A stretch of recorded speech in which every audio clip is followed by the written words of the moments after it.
Today on Abrasive and Proud of It Live, we're talking rolling pins.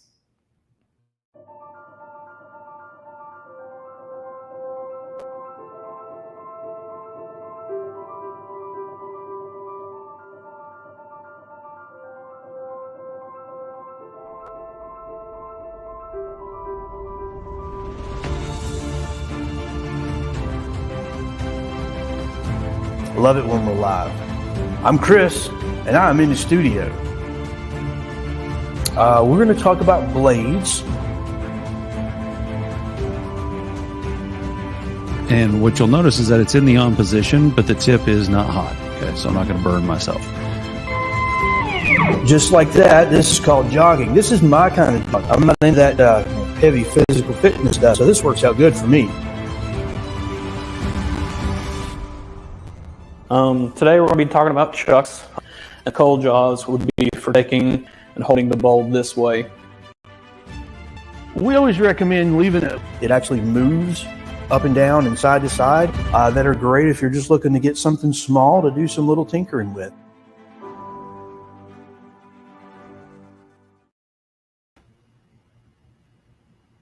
It's Thursday. Turnmaster Chris is here today for a turning project that are dealing with rolling pins. Yep, so today we're going to be talking about rolling pins, and why I chose this project is because it's very simple. So if you have a lathe, you have a drive center and your live center and a basic set of tools, this is a quick and easy project. You only need a block of wood and a little bit of finish in your tools and you're good to go. So today we're going to go ahead and start out.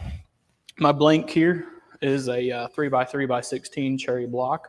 We stock these on our website. The price is nice and affordable, is why I chose this project. So what I've done so far is you can see my little X pattern here. Only thing I've done is taking a ruler, found it on both sides, take my pencil, mark my center line, and that's all I've done so far. Just quick and easy. Doesn't need to be too complicated. So we're going to do a French rolling pin. If you've ever seen these, it's pretty simple and straightforward. I only used one tool for this project just to pretty much show you how simple this can be. And if you've never turned anything before, only thing you need is a spindle rough and gouge. Looks like so. This is all I use for this project. Just simple and straightforward, and it's not too scary for some people, especially myself. When I first got into it, got into turning, I was afraid that something was going to fly off or catch or hit me. So this is a nice simple project for the rough and gouge. I'm going to start off by mounting the block. Take my center, poke it here, and these blocks that we have, the 3x3x16s, are roughs on, so they're not the most perfect square in the world. So center really doesn't matter, because as you can see here in a second, it is a little out of round. So first things first, grab your safety glasses, put them on. And for the lathe, I have it about 3,000 RPM. For spindles, the faster it's spinning, the better. As you get away from the center of the lathe, you want to drop that speed down, because as you get farther out here, it'll actually increase in speed. So if you're at 1,000 RPM here, it's a little bit more out here. So closer to the spindle like this, 3,000 RPM is pretty much 3,000 RPM, give or take a little bit. So we're going to start out. Make sure everything's tightened down. And we're just going to knock off our corners.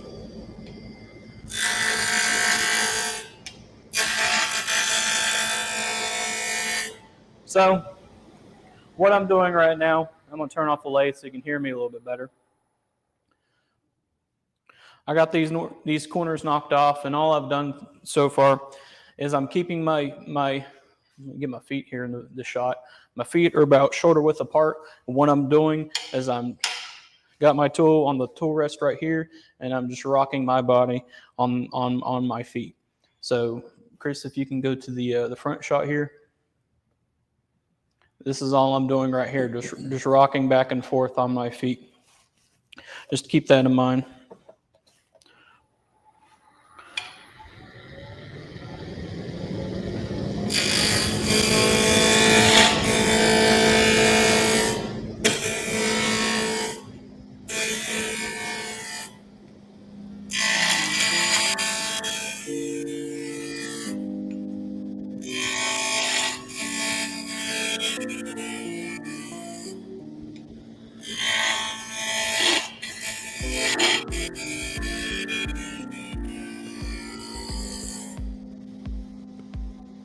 So if you could hear me catching there, actually a piece of wood flew off. As this stops, you should be able to see it. I may have already cut it all the way off, but a piece of wood flew off at me, and it was catching on the tip of the tool. It was simply how I was holding it. So this was what's called the flute of the tool. Having it straight up, it'll cut just nice and fine like that. But what I normally like to do is turn it a little bit, and so when I'm pushing my body, it'll actually extract wood out this way. So that's just something I like to do there. And you can actually take this and do what I like to call roughing cuts. You can take and just push and get some serious wood removal if you want.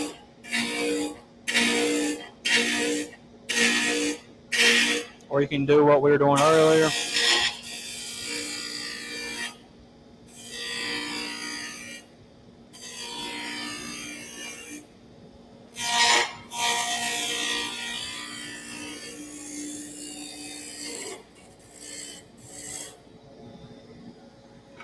Want to move first off, I'm going to show you a little tip.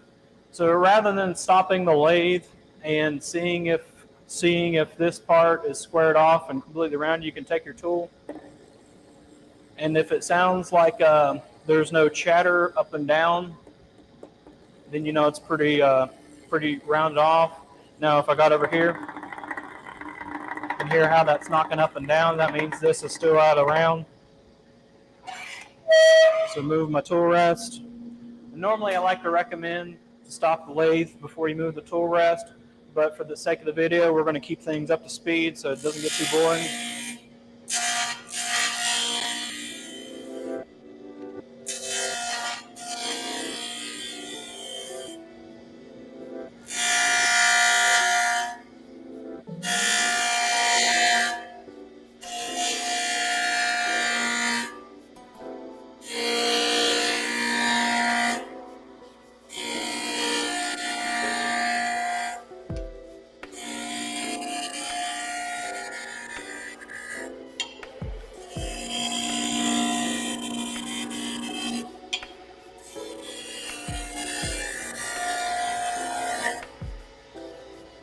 So we're going to check for round. I got a little chatter right there. And actually, because of the camera, the way the shutter speed is, you can actually see some lines going like that. And simply just because I'm looking at the camera here, I can tell that I'm still out around a little bit. So I'm going to take a little bit more off.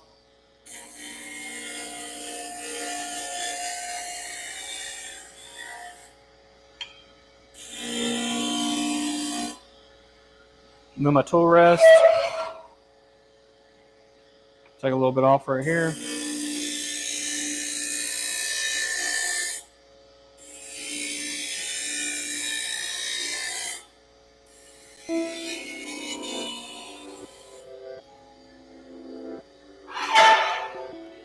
Go back over here because I can still see it's a little out of round. And for the most part right there, we're pretty good. I don't hear any chatter. Maybe a little bit right there, but we'll take that out when we start doing the round. So I'm going to turn the lathe off. With a French rolling pin, it comes and tapers on the side, and so you use your hands like so to rock and mush out whatever you're doing. So it's pretty simple and straightforward. Now this cherry is nice and aged. It was kiln dried, but also it's been sitting in a warehouse for probably the past 10, 15 years. So it's going to dull my tools really quickly, but for this project right here, I'll be good enough to do my complete project with just this tool. Now, I didn't mention this before I started, but this tool right here is a right out of the box. I didn't have to sharpen it. That's another reason I like this this quick and simple project. It's fast, it's easy, it'll be good enough for your basic tools that you just grab out of the bag. This tool had a little bit of edge on it, but it wasn't perfect, but it ain't going to matter for this simple project. So what I'm going to do right now is I'm going to take my ruler, and this doesn't have to be anything technical. I'm going to take my ruler. What I like to do, have it on my tool rest. I like to do 4.5 inches right there. Excuse me, the banjo is a little squeaky. Flip it over.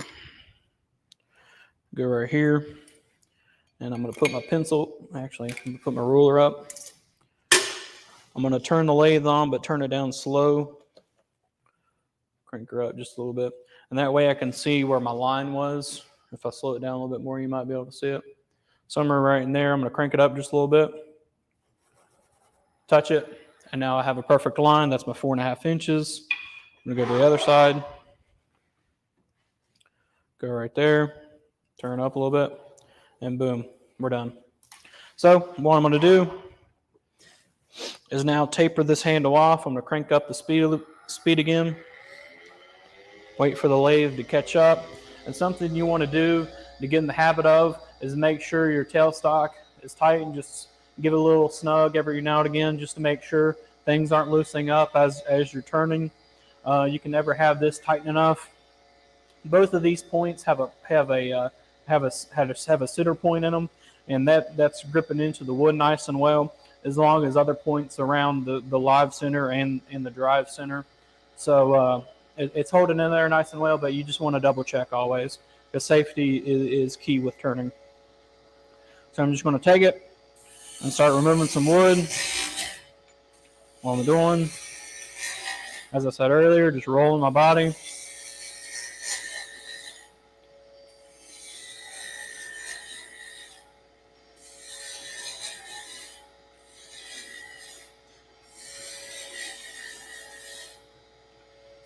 And you see how I have a little lip here now? What I can do is just take this and blend it all together. Keeping my flat spot in the middle and my taper on the end. Just blending it together nice and well. Now what I'm going to do here, clean off my tool so you can see how the bevel is. I'm going to take my tool and just come on the end here and just taper the end. I'm going to come back to the other side so you can see what I just did. Come, take it. So what I'm going to do, as you can see here, I'm going to start at this line and go all the way to the end. And as I'm going, I'm going to keep taking my distance. So I'm going to start here first and go here. And then next, I'm going to go about 3/4 of the way, and then half, and then about 1/4. And then I'm going to blend it all together. So you can see that happen here. That way I get my nice planing cut. Go 3/4, go half, and go 1/4. Okay? And then take it, blend it all together. I'm going to turn away that pencil line. And boom, now we're nice, pretty cleaned up. I'm going to just do one more pass or so. And then I'm going to take the tool here, around over this edge, just to make it nice and clean. Just take it and round it over. That way, when you have your hand on it and you're rolling back and forth, this corner right here, it doesn't really bother your hand.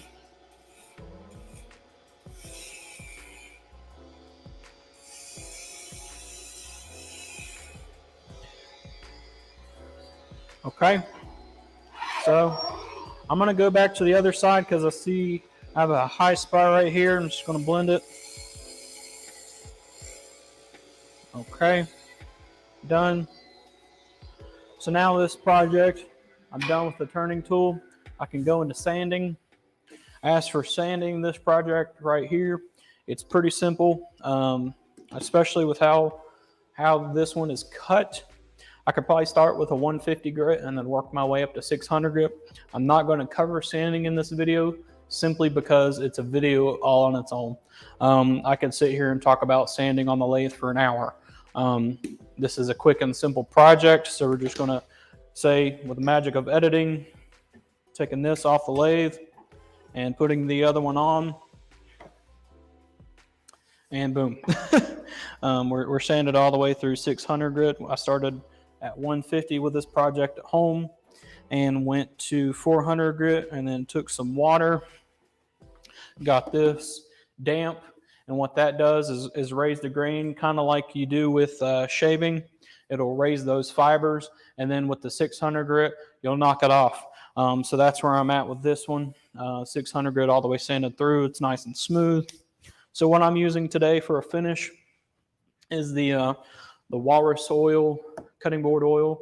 And normally I like to buy the big bottles of this, but what I've done here, stuck it in one of our Boston bottles to keep it simple and small. Has a nice fine tip on it. That way I can take it, put it on a rag, like so. And with the lathe off, I'm just going to rub it in just to let all that wood soak it up.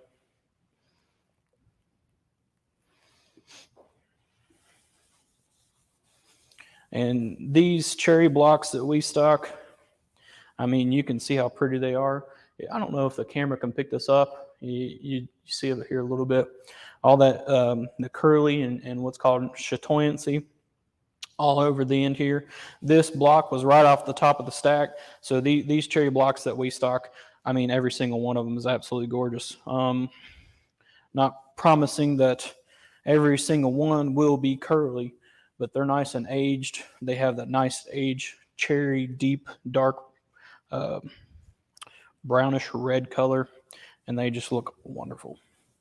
Okay, rubbing this in nice and well.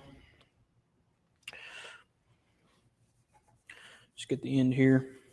And for this project, to get the points off either side, what you can do is it'll leave a little nib on the end here, and what you can do is you can take your pocket knife and just carve that off.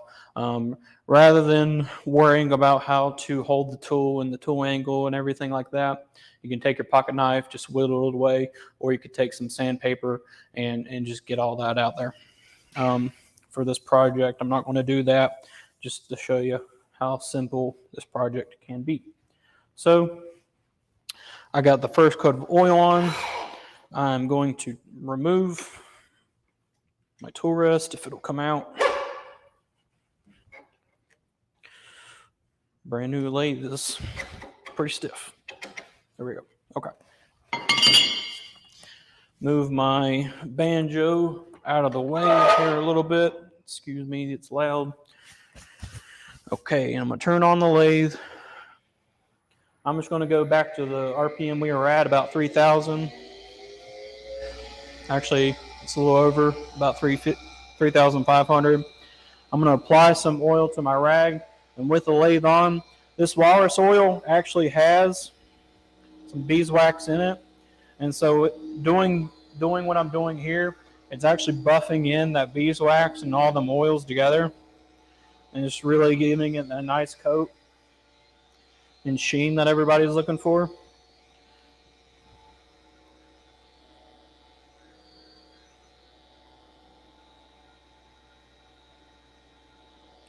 And if you can see here how it's kind of matted on the video there, taking a little bit of oil and holding it up, it'll change the sheen a little bit and get a little bit more satiny. And with this, I'm after heat. So spinning at 3,000 RPM like I am, it's really letting that wax melt into the wood and giving it that nice sealed pour. That's good enough for the oil itself right now. And I'm going to move on to the this furniture wax. Turn it upside down for you. This walrus oil furniture wax. It has a carnauba wax in it, so it'll give it a little bit more harder protection than the walrus oil itself or the cutting board oil itself. So I actually like to use it. So take it. It's more stiffer than the cutting board wax is itself. So you got to work it in to the rag, heat it up, get it melted onto the rag itself. And then I just kind of buff it in like I was doing a minute ago. And both of these products are food safe.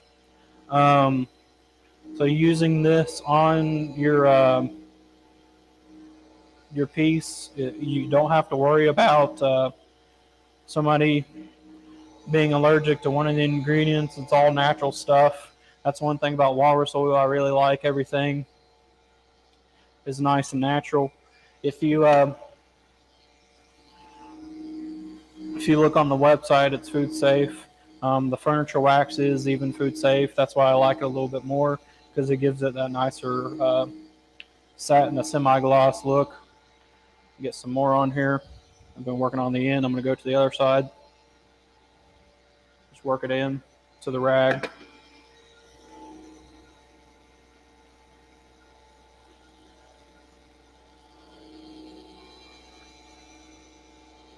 And kind of blend everything together.